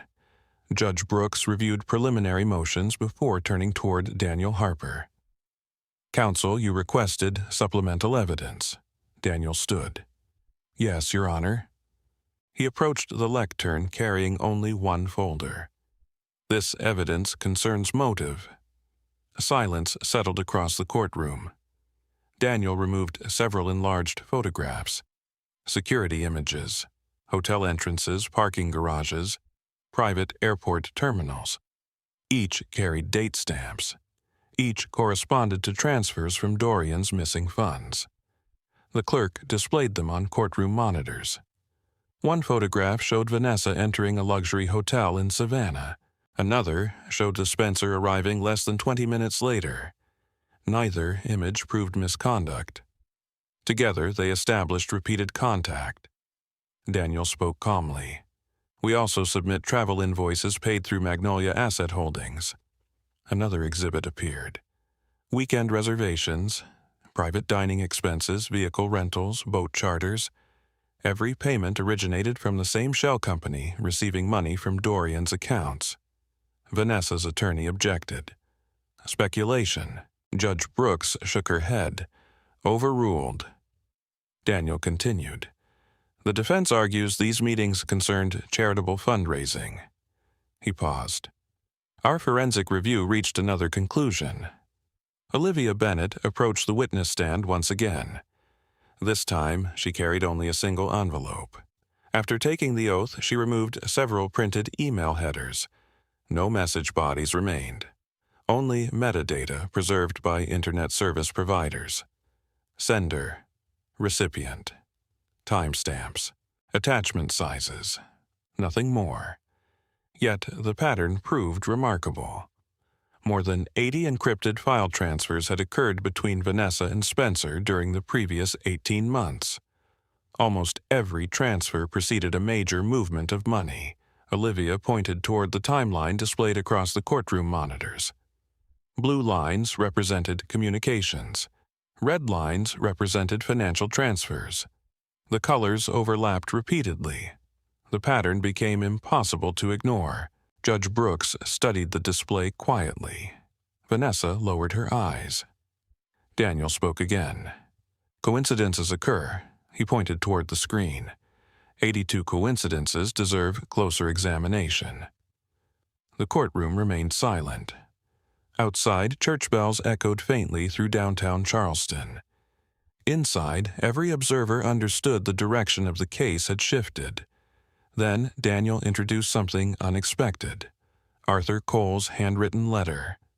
The original, preserved by Southeastern Heritage Trust since 1998. The judge accepted the sealed evidence. She read silently for nearly a minute. No one spoke. The paper trembled only slightly as she turned it over. Finally, she looked toward Spencer Hale. "Counselor." He stood. Judge Brooks removed her reading glasses. This document warned specifically against marital attempts to obtain trust access. Spencer remained silent. The judge continued. "Your firm requested access despite explicit restrictions." Another pause. "Can you explain that decision?" For several seconds, the courtroom heard only the soft hum of the air conditioning. Spencer finally answered. "My client requested legal representation." Judge Brooks nodded. "So, you acted without knowledge of trust restrictions." "I relied upon available information." Daniel Harper stood immediately. "Permission to impeach." "Granted." Daniel walked toward the witness stand carrying another folder. Inside rested certified correspondence from Southeastern Heritage Trust. The first rejection letter. The second rejection letter. The third warning. Each informed Hale Legal Group that Vanessa possessed no legal standing whatsoever. Each carried receipt confirmations. Each had been signed by Spencer's office. Daniel placed them before the judge. No one spoke. The silence itself became evidence. Several reporters exchanged quick glances while taking notes. Court staff avoided eye contact. Even Vanessa's attorney appeared visibly uncomfortable. Judge Brooks looked toward Spencer once more. "Were these notices received by your office?" Another hesitation. Then quietly, "Yes." "Were they ignored?" No answer came. Judge Brooks recorded something in her notes. The scratching of her pen echoed across the courtroom. Daniel returned to counsel table. He had no further questions. The hearing paused briefly while clerks organized exhibits. During the recess, Dorian remained seated. He neither looked toward Vanessa nor Spencer. He simply watched sunlight filter through the tall courthouse windows. Arthur's words returned quietly. "Paper survives. Every receipt, every transfer, every calendar entry, every preservation notice, every rejected trust request. Nothing had disappeared. Only waited." When proceedings resumed, Judge Brooks spoke carefully. "The court finds sufficient evidence to continue expanded financial discovery." She looked directly toward both legal teams. "Furthermore, copies of today's record shall be transmitted to appropriate regulatory authorities for independent review." No one reacted outwardly. Still, everyone understood the meaning. The divorce case had become something much larger. As people slowly filed from the courtroom, reporters rushed toward the courthouse steps outside. Microphones appeared. Cameras activated. Questions echoed through the hallway. No one answered. Dorian exited through a side door with Daniel Harper. The afternoon sun warmed the old brick sidewalks of Charleston. Traffic moved normally. Tourists filled nearby cafes. Life continued as if nothing extraordinary had happened. Yet, behind them inside Courtroom 3, a single judicial order had quietly changed the future of everyone involved. Because once independent investigators began following Arthur Cole's forgotten paper trail, they would eventually discover where the missing $20 million had truly gone, and who had been waiting to claim something far more valuable. Winter arrived quietly along the South Carolina coast. The oak trees around Charleston had lost much of their color, and cold winds swept across the harbor where cargo ships moved slowly through gray morning fog. Tourists became fewer. Restaurants emptied earlier in the evening. The city itself seemed quieter, as if waiting for something inevitable. Dorian Cole no longer visited the courthouse every week. The legal battle had entered a different stage. Investigators now worked behind closed doors. Auditors examined years of financial records. Bank specialists reconstructed transaction histories one transfer at a time. Paper survived. Arthur Cole had understood that long before computers existed. On a Monday morning in December, Dorian sat inside Daniel Harper's office overlooking Marion Square. Sunlight reflected across stacks of evidence boxes filling nearly half the room. Every binder carried labels. Wire transfers, corporate filings, trust correspondence, travel records, electronic communications, thousands of pages. Months earlier, they had looked like disconnected pieces. Now, they formed a complete picture. Daniel entered carrying fresh court orders. Without speaking, he placed them on the conference table. Dorian read quietly. Asset preservation, corporate dissolution, temporary injunctions, recovery authorization. Each page represented another step toward reversing the theft. Olivia Bennett arrived minutes later carrying a laptop. She smiled for the first time in weeks. "We found the last account." Dorian looked up. "The offshore one?" She nodded. "Cayman Custody Services. It emptied 3 days ago." Daniel frowned. "Transferred where?" Olivia turned the screen toward them. The transaction path filled the display. Magnolia Asset Holdings, Blue Pine Consulting, 3 intermediary custodians. Finally, Atlantic Harbor Escrow Services, Charleston. The money had returned. Not voluntarily. Under emergency court order, $20 million had traveled halfway around the financial world, only to arrive almost exactly where it started. Daniel leaned back quietly. They ran out of places to hide. Outside the office windows, church bells echoed across downtown Charleston. Traffic moved normally beneath clear winter skies. No one walking through Marion Square realized millions of dollars had just been recovered inside the building overlooking the park. The following week, another hearing took place. Unlike earlier sessions, reporters packed every available seat. Federal observers attended quietly. Bank representatives appeared through video testimony. Forensic accountants summarized months of investigation. Judge Eleanor Brooks listened without interruption. The evidence no longer centered on assumptions. It centered on numbers. Every dollar, every transfer, every signature, every electronic authorization. Nothing remained hidden. When proceedings concluded, the judge announced temporary findings: misrepresentation, unauthorized transfers, fraudulent documentation, improper marital asset claims. Further criminal review recommended. The courtroom remained silent. No applause, no celebration, only the scratching of reporters' pens across notebooks. Outside, cameras surrounded attorneys.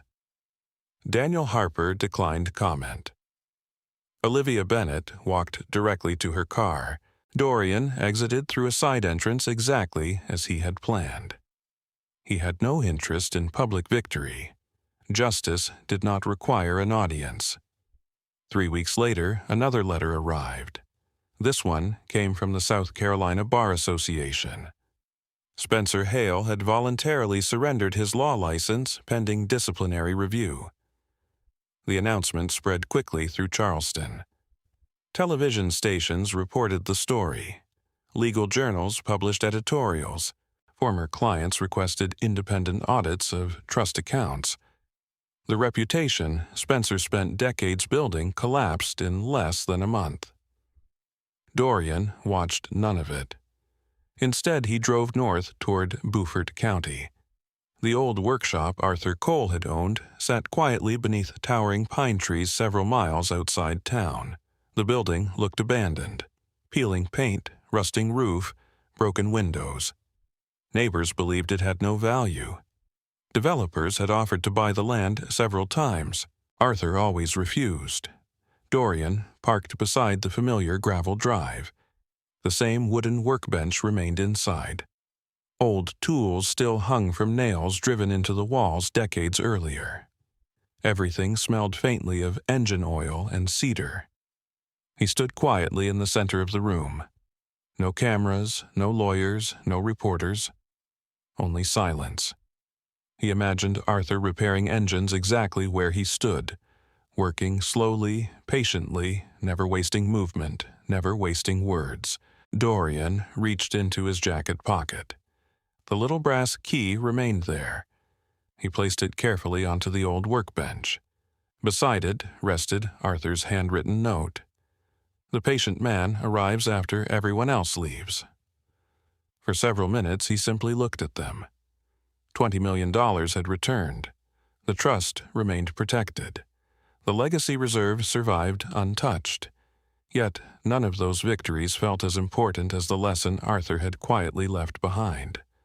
Preparation defeated panic. Documentation defeated deception. Patience defeated greed. A week before Christmas, Daniel called once more. The civil recovery is complete, and the criminal side, still moving.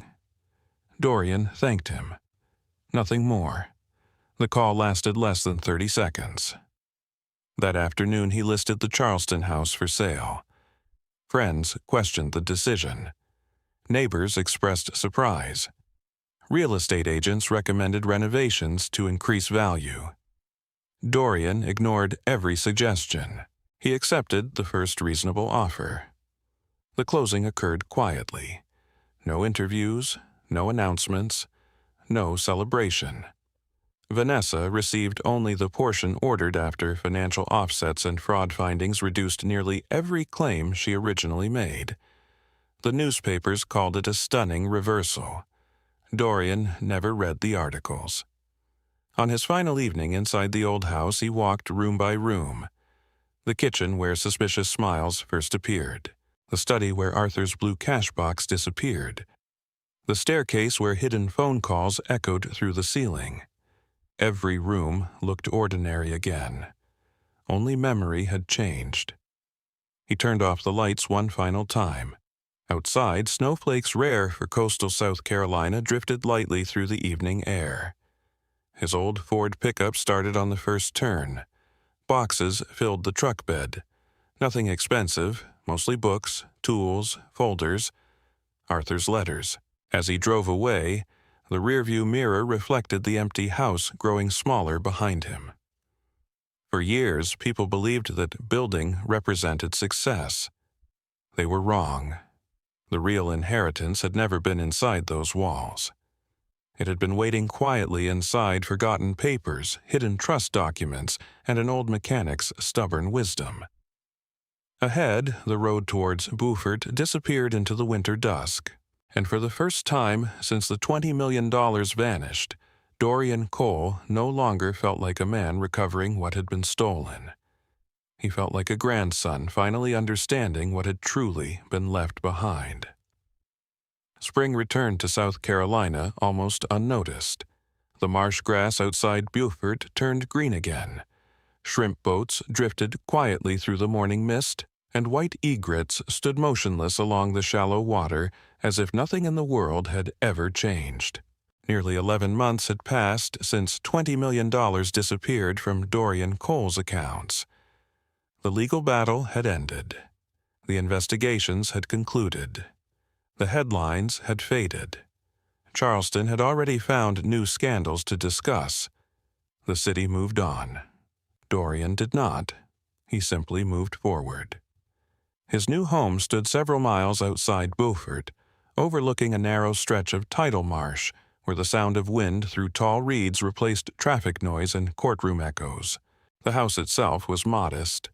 White siding, wide porch, metal roof, a workshop stood behind it. Nothing luxurious, nothing designed to impress strangers. Arthur would have approved. Every morning, before sunrise, Dorian carried coffee onto the porch and watched the tide change. The rhythm reminded him that patience belonged to nature long before it belonged to men. The narrator remained close to his quiet reflections. Victory had not erased betrayal. It had simply removed uncertainty. Some wounds healed, Others became memory. One April afternoon, Daniel Harper drove down from Charleston. He carried a single envelope, no briefcase, no legal binders, no evidence boxes. For the first time in months, he looked relaxed. They sat outside beneath the shade of an old oak tree overlooking the marsh. Daniel handed over the envelope. The final order.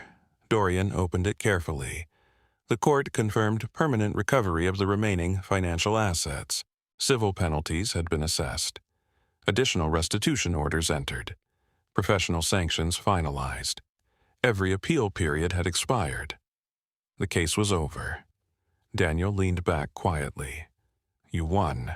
Dorian folded the papers. "I know." Neither man smiled. The silence between them carried more meaning than celebration ever could. After lunch, Daniel prepared to leave. Before climbing into his car, he turned back. "You know what surprised me most?" Dorian waited. "It wasn't the money. It wasn't the fraud. It was Arthur." Dorian looked toward the workshop. Daniel continued. "He built a system that protected his family decades after he was gone. Then he drove away. The gravel road settled back into silence. Later that evening, Dorian walked into the workshop behind the house. Arthur's old workbench occupied the center of the room. The brass key still rested inside a wooden drawer. Beside it lay the handwritten trust instructions. Beside those rested dozens of letters Arthur had written but never mailed. Over the past several months, Dorian had read every one. None discussed wealth. None discussed investments. Most talked about responsibility, integrity, preparation, and time. So one letter remained unopened. The envelope carried only Dorian's name, no date, no explanation. He sat quietly before opening it. The paper inside had yellowed with age. Arthur's handwriting appeared steady. If you are reading this, then someone has probably mistaken money for inheritance. That happens often. The greatest wealth I ever owned was never land stocks or bank accounts. It was the ability to remain calm while others lost themselves. Never chase revenge. Chase truth. Never chase appearances. Protect character. Paper records can recover money. Only patience can recover a man. Dorian finished reading and folded the letter carefully. Outside rain began falling across the marsh. The steady sound against the roof reminded him of the night he first discovered the missing blue cash box. So much had changed since then. Vanessa had disappeared from public life shortly after the final judgments. No interviews, no statements, no photographs. She simply left Charleston. Spencer Hale's law license remained permanently revoked after disciplinary proceedings concluded. Several former clients pursued separate civil claims unrelated to Dorian's case. The legal community quietly erased his name from boards, charities, and professional committees. No dramatic arrests, no television spectacle, only consequences arriving through ordinary procedures. Exactly as Arthur would have expected. Justice rarely shouted. It simply kept records. Weeks later, Dorian drove one final time to Charleston. Not for court, not for business. Only to visit Magnolia Cemetery, where Arthur rested beneath a simple granite marker shaded by ancient live oaks. He carried no flowers. Arthur had never cared for flowers. Instead, Dorian placed a small brass wrench beside the headstone, the same type Arthur had carried in his pocket for decades. He stood quietly. The spring breeze moved gently through Spanish moss overhead. Somewhere nearby, church bells echoed across the old city. No words felt necessary. Everything that needed saying had already been written years earlier inside forgotten letters and hidden trust instructions. After several minutes, Dorian returned to his truck. As he drove away, sunlight broke through the clouds and reflected across the Cooper River. The city skyline slowly disappeared behind him. He never looked back.